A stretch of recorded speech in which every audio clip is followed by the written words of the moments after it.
السلام علیکم ورحمۃ اللہ وبرکاتہ۔ دوستو، ہم اس سے پہلے باب البومی والغربان کے 2 سبق پڑھ چکے ہیں۔ اب اس کے بعد ہم اس کا تیسرا سبق اور اس کی تیسری قسط پڑھتے ہیں۔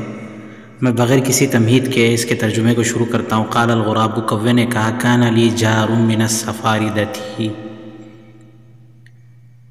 میرے پڑوس میں سفاردہ نامی ایک پرندہ، فی اصلی شجرۃ قریبۃ من وکری، میرے گھونسلے کے قریب ایک درخت کے جڑ میں رہا کرتا تھا۔ وکان یکسر مواصلتی، اس سے میرے بہت زیادہ تعلقات تھے۔ ثم فقدتہ، پھر میں نے اس کو گم پایا۔ فلم اعلم این غاب، مجھے یہ پتہ نہیں چل سکا کہ وہ کہاں غائب ہوا ہے۔ وطالت غیبتہ عنی، وہ مجھ سے بہت دنوں تک غائب رہا۔ فجاءت ارنب الی مکان سفرد فسکنتہ، سفرد کی جگہ پر ایک خرگوش آ کر وہاں پر رہنے لگا۔ فکرہت ان اخاصم الارنب، تو میں نے یہ ناپسند کیا کہ میں خرگوش سے جھگڑا کروں۔ فلبثت فیہ زمانا، خرگوش وہاں پر ایک مدت تک رہا۔ ثم ان السفرد عاد بعد زمان، پھر ایک مدت کے بعد سفرد واپس آ گیا۔ فاتی منزلہ، اپنے گھر پر آیا۔ فوجد فیہ الارنب، تو اس نے وہاں پر خرگوش کو پایا۔ فقال لہا، اس سے کہا، ھذا المکان لی، یہ جگہ میری ہے۔ فانتقلی عنہ، یہاں سے تم کسی دوسری جگہ منتقل ہو جاؤ۔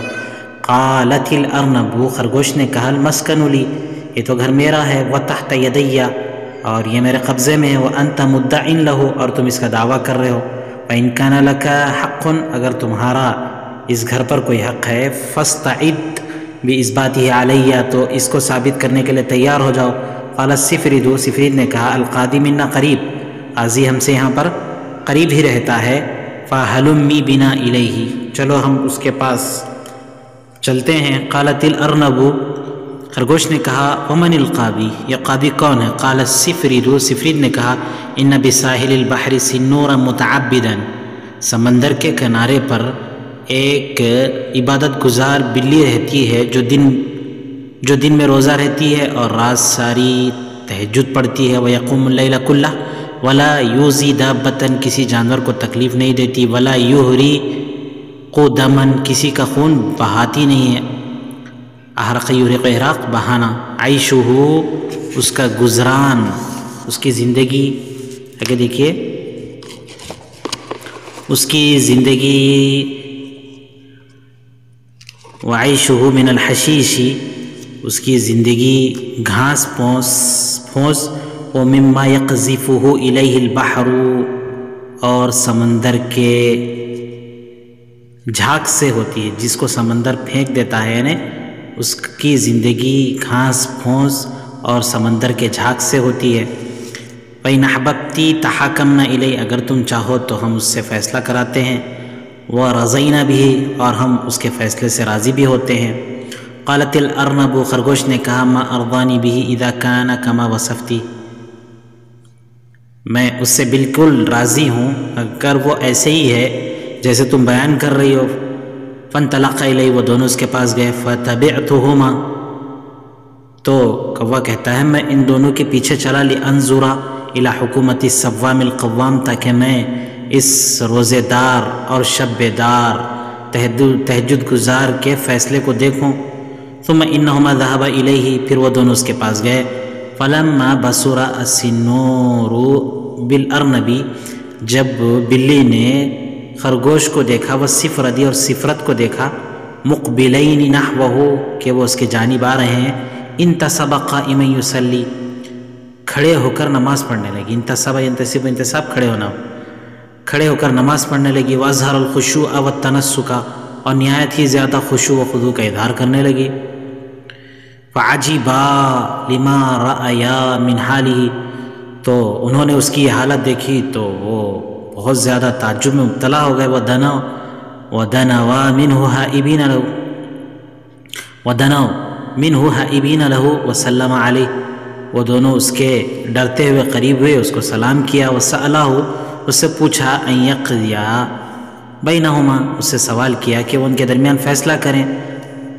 فأمرہما ان یقص علیہ القصہ، اس نے یہ حکم دیا کہ وہ ان کو قصہ بیان کرے۔ ففعلا، تو ان دونوں نے پوری کہانی کہہ سنائی۔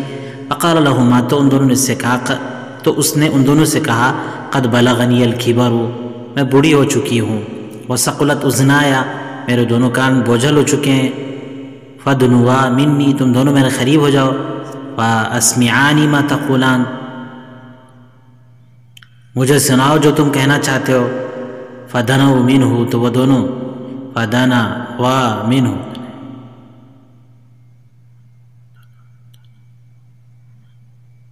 تو وہ دونوں اس کے قریب ہو گئے۔ وعاد علیہ، اور اس کے سامنے قصے کو دوبارہ کہہ سنایا۔ وسألہ الحکم، اور اس سے فیصلہ کرنے کا سوال کیا۔ فقال، تو اس نے کہا قد فہمت ما قلتما، میں جو تم کہہ رہے ہو اس کو سمجھ چکی ہوں۔ وانا مبتدئکما بالنصیحہ قبل الحکومت بینکما، میں تم دونوں کے درمیان فیصلہ کرنے سے پہلے میں تم دونوں کو نصیحت کرتی ہوں۔ فانا آمرکما بتقوی اللہ، میں اللہ سے ڈرنے کا تم کو حکم کرتی ہوں۔ وَأَلَّا تَطْلُبَ إِلَّا الْحَقَّ، اور یہ کہ تم صرف حق کا ہی مطالبہ کرو۔ فَإِنَّ طَالِبَ الْحَقِّ هُوَ الَّذِي يَفْلُجُ، اس لیے کہ حق کا طلبگار ہی کامیاب ہوتا ہے۔ وَإِنْ قُضِيَ عَلَيْهِ، گرچہ کہ اس کے خلاف فیصلہ کیا جائے۔ وَطَالِبُ الْبَاطِلِ، اور باطل کا طلب کرنے والا، باطل کو تلاش کرنے والا مخصوم، ناکام ہی ہوتا ہے۔ وَإِنْ قُضِيَ لَهُ، گرچہ کہ اس کے حق میں فیصلہ کیا جائے۔ وَلَيْسَ لِصَاحِبِ الدُّنْيَا مِنْ دُنْيَاهُ شَيْءٌ، اس لیے کہ دنیا والے کو دنیا میں سے کچھ بھی نہیں ملتا ہے۔ لا مال ولا صدیق، نہ تو مال و دولت ملتی ہے نہ دوست ملتی ہے۔ سوى العمل الصالح يقدمه، سوائے ان اعمال صالحہ کے جس کو وہ آگے بھیجتا ہے۔ فذو العقل حقیق، تو عقل مند کے لیے مناسب ہے کہ ان یکون سعیہ فی طلب ما یبقى، کہ اس کی کوشش اس چیز کے لیے تلاش میں ہو جو باقی رہنے والی ہے۔ ویعود نفع علیہ غدا، اور کل جس کا نفع اس کو دوبارہ اس کے حق میں ہو سکتا ہو اس کے لیے وہ کوشش کرے، یہی اس کے حق میں بہتر ہے۔ وَأَن يَمْقُتَ بِسَعْيِهِ بِمَا سِوَى ذَلِكَ، اور اس من امور الدنیا، اور اپنی کوشش کے ذریعے سے اس کے علاوہ میں دنیا کی چیزوں کے لیے ناراض کر دے۔ فَإِنَّ مَنزِلَةَ الْمَالِ عِنْدَ الْعَاقِلِ بِمَنزِلَةِ الْمَدَرِ، اس لیے کہ مال کی حیثیت عقل مند کے یہاں مٹی کے تودے کی سی ہوتی ہے۔ وَمَنزِلَةِ النَّاسِ عِنْدَهُ، اور لوگوں کا درجہ اس کے یہاں، آگے دیکھیے کہ لوگوں کا درجہ اس کے یہاں، يُحِبُّ لَهُم مِّنَ الْخَيْرِ فِيمَا يُحِبُّ لَهُم، جو وہ ان کے لیے خیر کو چاہتا ہے۔ وَيَكْرَهُ مِنَ الشَّرِّ، اور شر کو ناپسند کرتا ہے۔ بِمَنزِلَةِ نَفْسِهِ، اس کے اپنے جان کے درجے میں ہوتی ہے۔ لوگوں کی حیثیت اس کے یہاں جو اپنے لیے وہ خیر کو پسند کرتا ہے اور شر کو ناپسند کرتا ہے، اپنے جان کی سی ہوتی ہے۔ ثُمَّ إِنَّ السِّنُّورَ لَمْ يَزَلْ يَقُصُّ عَلَيْهِمَا، پھر بلی ان دونوں کو مسلسل قصے سناتے رہی۔ من جنس ھذا واشباہ، اس جیسے اور دیگر قصے ان کو سناتے رہی۔ حتیٰ انیس الیہ، وہ دونوں سے مانوس ہو گئے۔ اقبل علیہ، اور وہ اس کے جانب بالکل متوجہ رہے۔ ودنوا منہ، اور وہ دونوں اس کے قریب ہو گئے۔ ثم وثب علیہما فقتلہما، پھر بلی ان پر ٹوٹ پڑی اور دونوں کو قتل کر دیا اور دونوں کو کھا لیا۔ تو دیکھیے اس تصویر میں اس واقعے کی منظر کشی کی جا رہی ہے۔ السنور یتظاہر بالصلاح والتقوی، بلی صلاح اور تقوی کا مظاہرہ کر رہی ہے، یہاں پر دونوں کو قصے کہانیاں سنا رہی ہے اور بڑے اللہ والے بننے کی کوشش کر رہی ہے۔ السنور